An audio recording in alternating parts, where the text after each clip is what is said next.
नमस्कार। मैं सुनीता कथा मंथन में आप सबका स्वागत करती हूँ। कथा मंथन में आज सुनिए विशंबर नाथ शर्मा कौशिक जी की कहानी भ्रांति। शाम का समय था। इसी समय एक भिखारी जो फटे पुराने कपड़े पहना था, सड़क पर स्थित एक भवन के कमरे के सामने खड़ा होकर बोला, मालिक की बढ़ती रहे, कुछ खाने को मिल जाए। कमरे में 4 व्यक्ति बैठे थे। उसमें से एक बोला, अरे तुम लोगों के मारे तो नाक में भी दम हो गया है। यहाँ अपना ही ठिकाना नहीं, तुम्हें कहाँ से दे। 2 दिन से तो हम खुद ही खिचड़ी खाकर गुजारा कर रहे हैं, गेहूं ही नहीं मिलता। दूसरा व्यक्ति बोला, गेहूं ही क्यों जी, कोई भी अनाज तो नहीं मिलता। ना जाने यह दशा कब तक रहेगी, पहले ने कहा। कुछ समझ में नहीं आता कि क्या होने वाला है। यदि यही दशा महीना 20 दिन रही तो त्राही त्राही मच जाएगी। तीसरे व्यक्ति ने कहा, त्राही त्राही त्राही त्राही तो अभी ही मच रही है, यूं कहिए कि लोग भूखों मर जाएंगे। हाँ साहब, इसमें क्या आश्चर्य है, जब कुछ मिलता ही नहीं तब मर जाना तो कोई ताज्जुब है।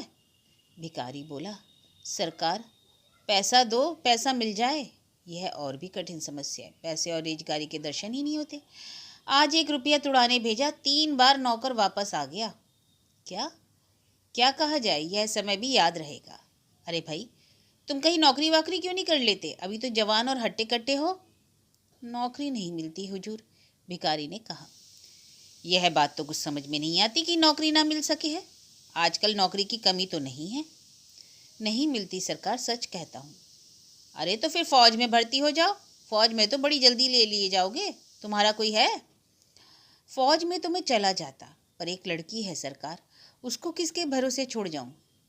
कोई नाते रिश्तेदार नहीं है? हाँ है, भिखारी ने कहा, दूर पार के हैं, पर उनके यहाँ छोड़ने का चित्त तो नहीं चाहता। और लड़की की उम्र क्या है? जवान है सरकार, उम्र तो मैं ठीक से बता नहीं सकता, पर यही कोई 20 बरस की होगी। तौबा तौबा, तब भी तुम भीख मांगते हो। नौकरी करके उसका ब्याह कर दो, भीख मांग कर तो तुम उसका ब्याह कर चुके। कौन जाति हो? मैं तो ब्राह्मण हूँ सरकार। कौन ब्राह्मण? कौनौजिया सरकार। ठीक है, ब्राह्मणों को भीख मांगना अधिक सहज पड़ता है। यह कहकर उसने एक इकन्नी जेब से निकालकर भिखारी की ओर फेंकी और कहा, कोशिश करके कहीं नौकरी वोकरी कर लो, आजकल मिलों में अच्छी तनख्वाह मिल रही है। इस तरह तो लड़की का ब्याह होना भी कठिन है। भिखारी की लड़की से कौन ब्याह करेगा? हजूर आप ही कहीं रखवा दे, जन्म भर गुण मानूंगा। और सुनो, लाद दे लदा दे, लादन वाला साथ दे। तो हुजूर मैं तो कोशिश करके हार गया हूँ, भिखारी ने कहा। कुछ क्षण सोचकर वह व्यक्ति बोला, अच्छा, कल हमारे पास आना, हमारा नाम शंकर लाल है, मकान का पता समझ लो। यह कहकर उसने मकान का पता बता दिया। भिखारी बोला, किस समय आऊँ? सुबह आओ, 9-10 बजे तक। बहुत अच्छा, भगवान आपको सुखी रखे। इतना कहकर भिखारी आगे बढ़ गया।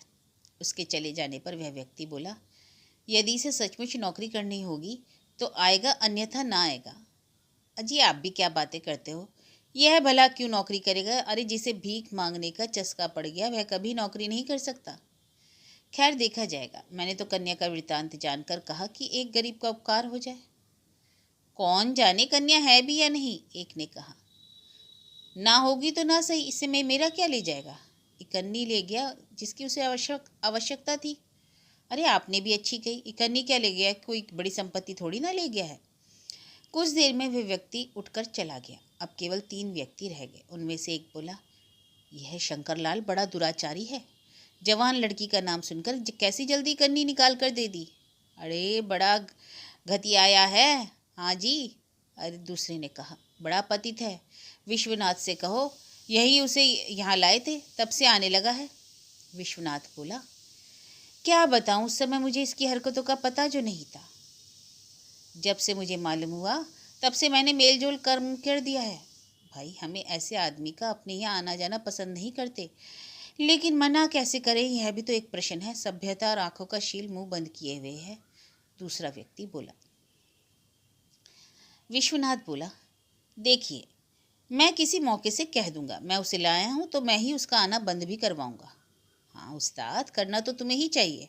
हाँ हाँ, मैं ही कहूँगा और शायद जल्दी ही। क्या करोगे? क्या कहोगे? हाँ, कुछ तो करना ही पड़ेगा। पर अच्छा, मैं अब चलता हूँ। अजी बैठो ना। नहीं नहीं, एक आवश्यक कार्य याद आ गया। यह कहकर विश्वनाथ चल दिया, लपकता हुआ बाहर निकल गया।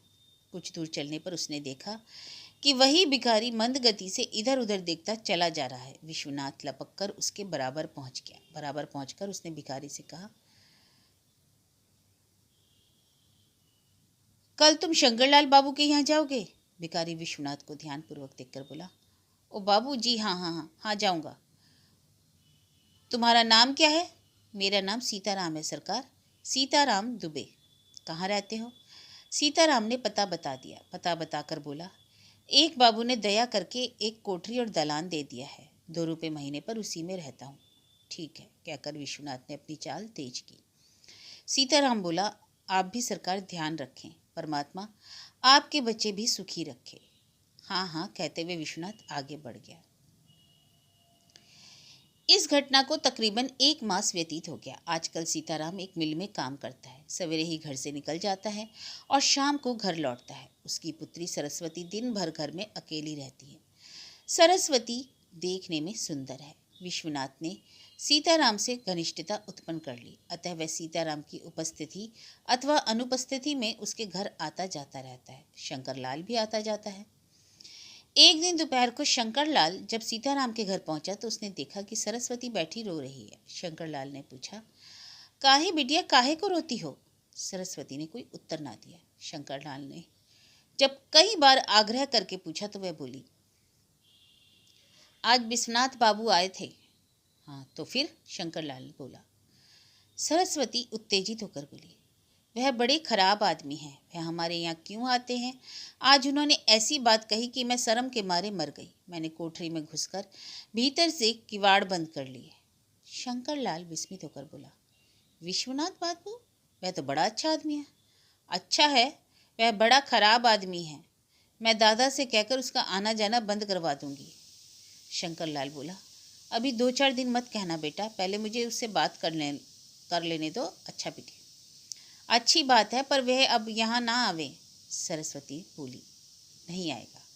उस दिन शंकरलाल विश्वनाथ से मिला। शंकरलाल ने पूछा, क्यों विश्वनाथ, यह क्या हरकत है? विश्वनाथ, कौन सी हरकत? शंकरलाल ने बताया। विश्वनाथ सब सुनकर बोला, सरस्वती झूठ बोलती है। वह झूठ तो नहीं बोल सकती और उसके झूठ बोलने का कोई कारण भी नहीं है। तुम्हारे झूठ बोलने का अवश्य कोई कारण है। विश्वनाथ चिढ़ गया और बोला, तुम बेचारे मेरे सामने क्या मुंह लेकर बात करते हो? दुनिया भर के दुराचारी व्यभिचारी मेरे विरुद्ध एक बात भी बता सकते हो? हाँ हाँ, क्यों नहीं बता सकता? क्योंकि तुम्हारे जैसे लोग बगला भगत होते हैं और ओट में शिकार खेलते हैं, और मैं जो कुछ करता हूँ खुलेआम करता हूँ। मैं जो कुछ करता हूँ उसे संसार देखता है, और तुम जो करते हो उसे भगवान के अतिरिक्त कोई नहीं देख सकता। खैर, मैं तुम्हें सचेत करता हूँ, अब वहाँ कभी मत जाना। विश्वनाथ, जिससे तुम्हारा रास्ता साफ हो जाए। शंकरलाल, नहीं विश्वनाथ, तुम्हारा ख्याल गलत है। मैं सरस्वती को अपनी बेटी के बराबर समझता हूँ। बेटी? हाँ हाँ, तुमसे ऐसी आशा तो नहीं है। तुम भला किसी जवान और सुंदर पर स्त्री को बेटी के रूप में देख सकते हो? असंभव है। शंकरलाल, हाँ देख सकता हूँ, क्योंकि मेरी वासनाएं बहुत कुछ तृप्त हो चुकी हैं। मैं केवल इच्छा करते ही किसी को भी पवित्र दृष्टि से देख सकता हूँ, परंतु तुम नहीं देख सकते, क्योंकि तुम्हारा हृदय अतृप्त वासनाओं का भंडार है। इच्छित वस्तु सामने होने पर तुम उन वासनाओं को दबा नहीं सकते। तुम तभी तक साधु रह सकते हो जब तक तुम्हारे सामने कोई प्रलोभन ना हो और अपनी इच्छा पूर्ति के लिए सुअवसर ना प्राप्त हो। समझे? तुम में जो कुछ साधुता है वह कृत्रिम है, दुर्बल है। मुझ में जो कुछ थोड़ी सी भी भल मानसता शेष रह गई है वह वास्तविक है, ठोस है। आप समझे? विश्वनाथ, अच्छा अच्छा, बहुत बातें न बनाओ, मैं तुम्हें खूब जानता हूँ। शंकरलाल, जानते हो तो ठीक है, परंतु अब कभी वहां मत जाना, वरना पछताओगे। वह सीताराम की नहीं, मेरी बेटी है। तुम्हारे जैसे लफंगे की? विश्वनाथ इतना ही कह पाया था कि शंकरलाल ने उसके मुंह पर एक घूंसा मारा। विश्वनाथ लड़खड़ाकर दीवार के सहारे टिक गया। उसके नाक तथा मुंह से रक्त बहने लगा। शंकरलाल ने पूछा, अब जाओगे? विश्वनाथ भयभीत हो गया। भयभीत होते हुए बोला, ना ना ना, नहीं जाऊंगा। प्रतिज्ञा करो। हाँ जी, प्रतिज्ञा करता हूँ। विश्वनाथ ने हाथ से रक्त पोंछते हुए कहा। और शंकरलाल चल दिया। मित्र मंडली अभी भी वहां बैठती है और मित्र मंडली में शंकरलाल अब भी बड़ा दुष्चरित्र तथा विश्वनाथ बड़ा सचरित्र प्रसिद्ध है, क्योंकि शंकरलाल ने इस घटना का जिक्र कभी किसी के सामने नहीं किया है।